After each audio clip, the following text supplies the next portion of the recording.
The following podcast is brought to you by the Johners Podcasting Network, found exclusively at WrestlingWithJohners.com.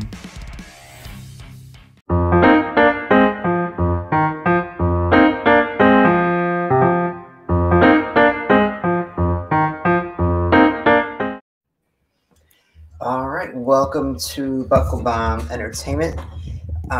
We were doing an episode of Ring Around the Jabroni tonight, but due to weather and other difficulties, it's apparently just a Sarah show tonight. Absolutely. Hi. Thank you for having me. Yeah, no problem. So joining me from Peaches and Power Bombs, or is it Power Bombs and Peaches? Peaches and Power Bombs. All right. Is Sarah Hirsch. Hi. So why don't you tell us a little bit about your podcast, what you got going on there coming up? Anything special coming? Well, right now, it's, my podcast partner, Tina, is taking a break. So in the meantime, I'm rounding up some guests.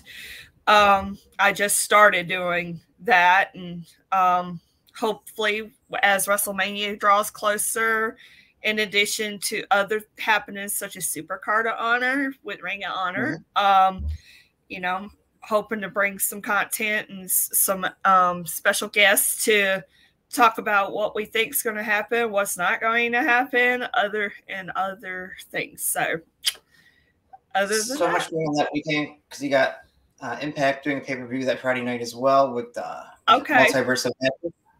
That's right. I forgot about that. But then we got GCW, all the indies. I mean, between that Friday and Sunday, just wrestling. And then you got the classic rumors that are swirling around. Yeah. All right. So we'll get into some topics. Since it's just the two of us tonight, no Ring Around the Jabroni game show. Gable Stevenson has retired from amateur wrestling. Says he's WrestleMania bound. Despite being drafted to Raw, should he be spending some time in NXT first? Well,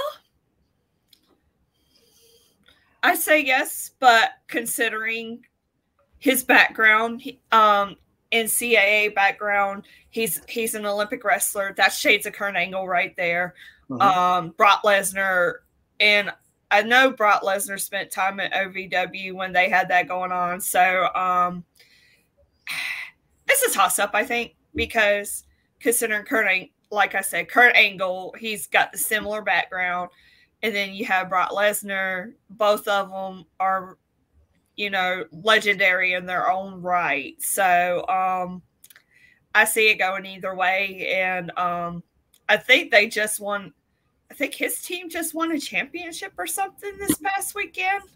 Yeah, I think he's going to score. I want to say Minnesota, somewhere's up in that area. Yeah. Minnesota's hot right now. They got a great sports program. Their gymnastics team is doing amazing as well. So, I mean, shout out to Minnesota. They're on the come up for sure. Definitely. It's just strange to see a new talent gotten, even someone that has a lot of experience. Usually they spend a little bit of time in NXT. I imagine he's been doing a little bit of, pro wrestling style training. Mm-hmm. In his downtime, so we'll see where he's at. Yeah, for sure. I hope, I would think he would reach out to Kurt Angle for some advice and things like that because he's been there. Mm-hmm. So we'll see. Shelton Benjamin too. Mm-hmm. Oh gosh, yeah. What a learning tree to send under, right? Yeah. I think Shelton Benjamin's one of the most underrated talents. I mean, just it's criminal. It really is. So we have Impact's Multiverse of Matches. That's going to be Friday, April 1st as well. It's going to feature the Briscoes versus FTR. Could this be one of the greatest matches ever, or will it not live up to the hype? We know both sides have been clamoring for this match for a while now. Right.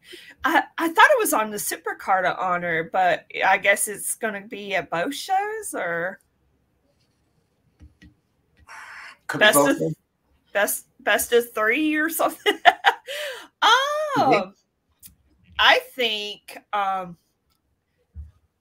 it'll live up to the hype. Now, whether it's greatest match ever, it is a tall order, but I think they're up to the challenge. What about you? I'm not gonna lie, I'm not overly familiar with the Briscoes. I know they put on great matches. I kind of agree. I think it's going to be a great match. Whether it lives up to everyone's expectations, we'll have to wait and see. Depends what kind of time they're given. I'm sure they're going to work, the Southern style, technical kind of match, the old school stuff. Oh yeah, yeah. The Briscoes can do that, and they can brawl too. But FTR, they're pretty experienced. I think of their time in NXT, and I think of the stuff they've done in AEW so far. So I think they can roll with it. So I think for that reason, it'll be a lot of fun, if anything else. So I am seeing it is Supercard of Honor. Okay. But who knows? We could see it in multiple events. Just probably not AEW, as Tony Khan has said. Mm-hmm. We'll shift gears, to the big company, WWE, for a moment here. So AEW has announced that it's in production for a second season of WWE biographies.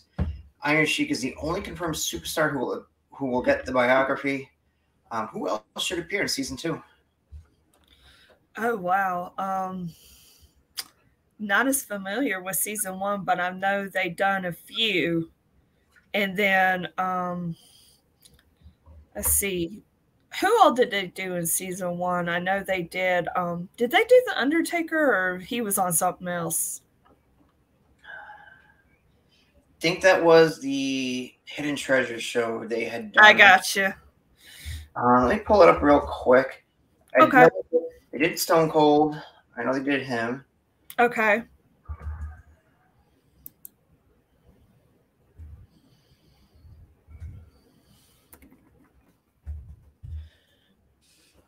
I mean, Iron Sheik should definitely be a good one. Mm-hmm. Okay, so season 1 was Ultimate Warrior, Roddy Piper, Macho Man, Stone Cold, Booker T, Bret Hart, Shawn Michaels, and Mankind. Oh, wow. That's quite a list. So it's called Biography Legends, so it's going to be big names, obviously. Yes, I see. Let's see here. I mean, do you think it's too late to do a Scott Hall episode? No. Considering he just passed away, I think it would be a great opportunity to shed light on his career. And Kevin Nash could be a big name too, because now that we're remembering Scott Hall and the things he done, Kevin Nash is right up there too. Let's see. Kurt Angle can be somebody. Brock Lesnar. I would say The Rock would be a big name for them. As far as biography goes in the rating, especially a spike in ratings, I could see The Rock being on there. Definitely. Triple H too. So it's coming in as Facebook user. For some reason, your Facebook Pro is not connecting with us. Just go to StreamYard.com/Facebook and sign in, and we'll be able to get your name up on there. It says FTR won me over in AEW, one of the best teams today. They got that factor, and that's right. I mean, they know. They can do multiple styles. Oh yeah. Yeah, FTR is one of the best tag teams in the world, hands down, and probably of all time. I mean, I will go ahead and say it because they've done so much good stuff over the last few years. Definitely got to be considered at least in the top 10 of all time. Mm-hmm. Going back to the biographies question, 2 names I think you could see pop up, hopefully at some point. I'd like to see Diamond Dallas Page. Yes. Definitely get an episode. What he's done, that would be good. Yes. What he's done in and outside the ring for wrestlers is amazing. Mm-hmm. Also, Rick Rude, I think, would be another fascinating Oh, story. that would be good. Mm-hmm. Yeah, I was thinking Jake the Snake Roberts would be another one. And you could tie him in right with Dallas Page. Mm-hmm. And Scott Hall. Yes. So it's our friend Renz Hickman. Thanks for stopping by and joining us. Hi. All right. Trish Stratus would be another good one. Trish. Yeah, you can go with any of the people who started the Revolution. You can go Trish. You could go Lita. Yeah. Jazz. Jacqueline. Oh, Jacqueline would be amazing. I'm a huge Jacqueline fan. So, Cody Rhodes is rumored to have finalized a deal with WWE. Will he try and recruit any AEW talent to WWE? And who might he recruit? We talked about this on our podcast, on my podcast Saturday, me and my brother. The thing is, neither side has really more or less confirmed.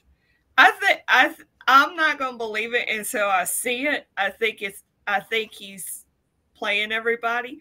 But if he is, but let's say he did sign with WWE, who would he bring? Well, I did read something earlier today that Brandy Rhodes, A Shot of Brandy series is coming to TV. I didn't read too much into it, but I did catch that headline. So I'm not sure. She has history with WWE too. I mean, she did ring announcing and stuff, but still, now that she's done the chief brand officer stuff and all that, I could see her playing a bigger role as far as that goes. I'm not saying she would be up there in Stanford in the office or anything, but I could see where they would kind of use her more now that she's gotten more experience, I would say. That would be the top guess for me. Anybody else? Oh, wow. I don't know. I mean, my initial thought is maybe some of those Nightmare Factory people who pretty much been on Dark. You might see one or two of those people. Yeah, that's a big possibility because he has a hand in that, and a lot of them, like you said, a lot of them are on Dark. You can easily see them on Main Event or something like that too. I was thinking Marco Stunt, because that would totally be something WWE would go for as far as he goes, but I don't know. It's a thought. I could see it. I saw a rumor. I don't know how true it is. He became part owner of, I think, Carolina Coastal Wrestling. Somewhere in that neighborhood. I don't know if it's true. I saw one article about it a couple of weeks ago. I haven't seen much on it since. Could we do? I think he's stuff with GCW and Joey Janela as well. So. Okay. And that's Marco Stunt or Cody? Right. Excuse me.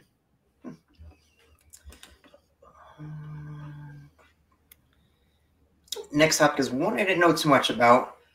So we'll see what you may or may not know. DDT Wrestling and AEW have formed a partnership. Will we see anything long-term beneficial to the teaming up, or will it fizzle out quickly? Ooh, I did see something about this. Well, Chris Daniels is kind of doing the talent relations thing. So that alone is an interesting factor. I'm all for partnerships and stuff like that. Ring of Honor and New Japan did that. New Japan and AEW kind of had a little thing going on. Whether it lasts a few months or a few years, I don't know. But it can't hurt. I think it's a good thing. It brings attention to DDT. As I was one that really didn't know anything about it, so creates interest. It creates an interest in audience, and so I think I think it'll, like I said, I don't know if it'll last a long time or not, but I think it's a very good thing, especially with somebody like Chris Daniels, instrumental in that. Yeah, I know Kenny Omega is heavily involved in one of the starters of that promotion, so. Okay. That's good too. Yeah, you got that over there. I believe they have connection or are directly related to the women's Joshi wrestlers over there. Okay. So because I remember them talking about that when they first started AEW. So we're finally seeing more of that come to light too. So, okay. Yeah. So we're talking years now. Yeah.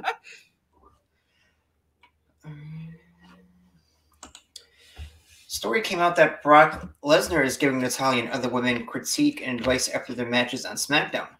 Can we see Brock as a good coach and producer in WWE? I was pretty surprised by this because I always thought Brock looks like he could be this big jerk. But if somebody like Natalya, I don't think she would lie, make a story up about it. So I think that's kind of cool of him. Do I see him being a coach or a producer? I don't know. I really don't know on that one. Surprising move to hear. Yeah, definitely surprising because, like you said, he looks like he could be a big jerk. Yeah. But I mean, stuff I've heard, he's a pretty nice guy backstage. So sounds like a nice guy, Brock. I might like him after all. Tina might be happy. Tina would be very happy to hear that. But that's really cool. He does that, but I don't know. I don't know if I could see him doing that. I think he'd rather stay in the woods, though. Like the kind of gimmick I get from him, in real life. Like I've seen some stuff on TikTok, and I believe they're on YouTube as well, called the Bearded Butchers. Oh yeah.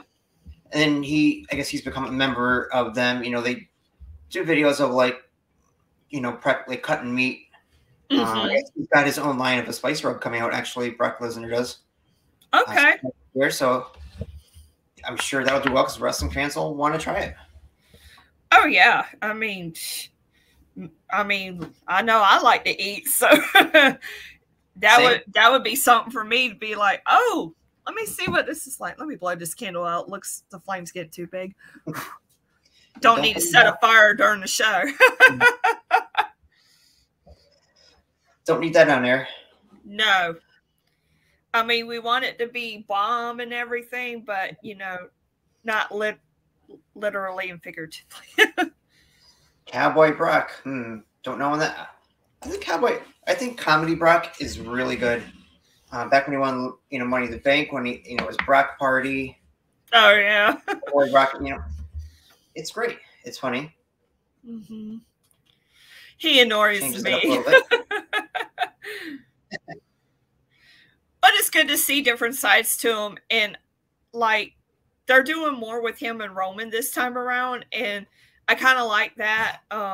We're seeing Brock really he's just throwing it all out there. He doesn't care.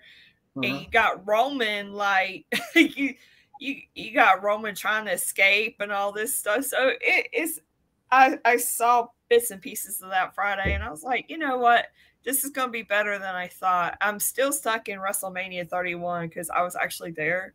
Mm-hmm. And the intensity throughout that whole match was just, whew.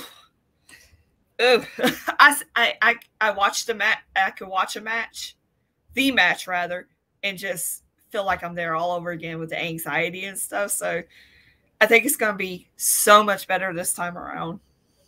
Yeah, I think they're going to put on a good match. Hopefully more than 5 or 10 minutes, but yeah.